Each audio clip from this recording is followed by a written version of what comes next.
Hi everybody, I'm Marion Gordon from the Move with Marion Real Estate team, and this is going to be called A Minute with Marion. So I hope to do these weekly, just offering you tidbits and advice from my real estate career and experience. Today we're talking about photography. So my husband is a professional photographer, and he comes to a home many times prior to taking those final pictures just to get the best look.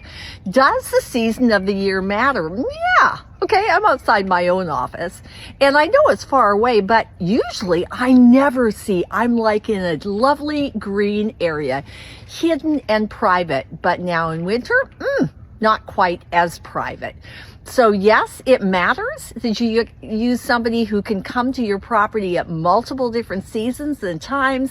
And also, we're really proud that my husband's also a drone operator. So drone photography is something we use a lot. So catch these Minutes with Marion every week. Take care.